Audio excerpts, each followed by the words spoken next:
नमस्कार दोस्तों, स्वागत है आप सभी का। दोस्तों, हमारे देश में आज़ादी के पहले से भी कई रेलवे लाइनें अंग्रेज़ों की सरकार के द्वारा स्वीकृत की गई, लेकिन उनका निर्माण नहीं हो सका। ऐसी बहुत सारी रेल लाइनें अभी तक पेंडिंग चल रही है। हम समय समय पर इनके बारे में चर्चा आपसे करते हैं। ऐसी एक धार्मिक महत्व की रेलवे लाइन है फलटन से पंढरपुर रेलवे लाइन। इस रेलवे लाइन के लिए अंग्रेज़ों के ज़माने में 1927 में मंजूरी दी गई थी। पहले लोनांड से फलटन तक नैरोगेज लाइन थी, इसको बाद में ब्रॉडगेज में बदल दिया गया। लेकिन पंढरपुर से फलटन के बीच में रेलवे लाइन नहीं बनाई गई। इसका कई बार सर्वे किया गया और ज़मीन का अधिग्रहण भी किया गया, लेकिन इसके बनाने हेतु कोई भी सरकार अपनी तरफ से सकारात्मक रुख नहीं दिखा पाई।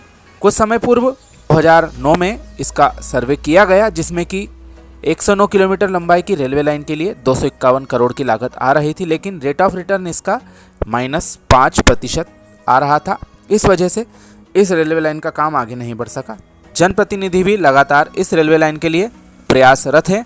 हाल ही में क्षेत्र के सांसद रंजीत सिंह नाइक निम्बालकर जी ने केंद्रीय रेल मंत्री अश्विनी वैष्णव जी से मिलकर कहा कि इस रेलवे लाइन के लिए प्रयास किए जाएं। इस पर मंत्री जी ने आश्वस्त किया है कि ब्रिटिश काल के फलटन पंढरपुर रेलवे लाइन के लिए जल्द ही धन आवंटित किया जाएगा। उनके साथ में केंद्रीय रेल राज्य मंत्री राव साहब दानवे जी भी मौजूद थे। इस मौके पर सांसद निम्बालकर जी ने दोनों मंत्रीगणों से फलटन पंढरपुर रेलवे के मौजूद हालात को लेकर बयान दिया। फलटन पंढरपुर रेलवे लाइन को शुरू करने के लिए 100 साल से भी अधिक समय से प्रयास किए जा रहे हैं। ब्रिटिश काल में भूमि का अधिग्रहण किया गया था। वहीं देश का अमृत महोत्सव इस वर्ष मनाया जा रहा है और यह कार्य अभी तक हकीकत में नहीं नजर आ पा रहा है। तत्कालीन पूर्व मुख्यमंत्री और वर्तमान उप मुख्यमंत्री देवेंद्र फडणवीस जी ने केंद्र सरकार को पत्र भेजकर कहा है कि राज्य सरकार केंद्र सरकार के साथ इस रेलवे लाइन के बनाने हेतु 50% हिस्सा वहन करने को तैयार है, लेकिन पूर्व की जो सरकार थी उसने इस रेलवे लाइन के बनाने हेतु कोई सकारात्मक रुख नहीं अपनाया गया।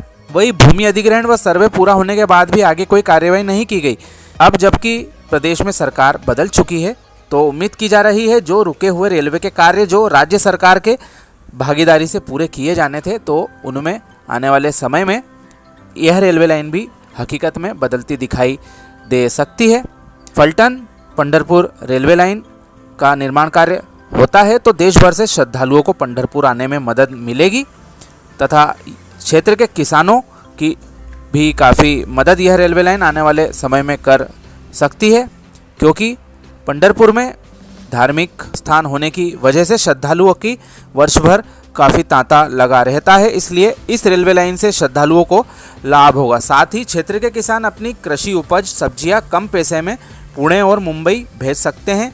इससे उन्हें आर्थिक आमदनी भी होगी और रेलवे को भी आर्थिक लाभ प्राप्त हो सकता है। तो वैसे तो पंढरपुर मिरज कुर्दुवाड़ी रेलवे लाइन से जुड़ा हुआ है, लेकिन यदि पुणे मेन रेलवे लाइन से यह जुड़ जाता है तो क्षेत्रवासियों को काफ़ी फ़ायदा होगा। कुल मिलाकर इस रेलवे लाइन के लिए जो सकारात्मक बातें सामने आ रही है वह क्षेत्र के लोगों के लिए काफ़ी अच्छी बात है, लेकिन यदि हकीकत में यह होता है तो काफ़ी अच्छा रहेगा, क्योंकि इस तरह की बातें कई बार सामने आई है। लेकिन उम्मीदें की जा रही है कि जैसे सरकार अपना सकारात्मक रुख इस रेलवे लाइन के लिए दिखा रही है, तो उम्मीद की जा सकती है कि इस रेलवे लाइन का कार्य जल्द शुरू किया जा सकता है। इसके लिए हमें आने वाले दिनों की प्रतीक्षा करना होगी। इस बारे में आप अपनी राय कमेंट के माध्यम से हमें ज़रूर दें। आप सभी का धन्यवाद।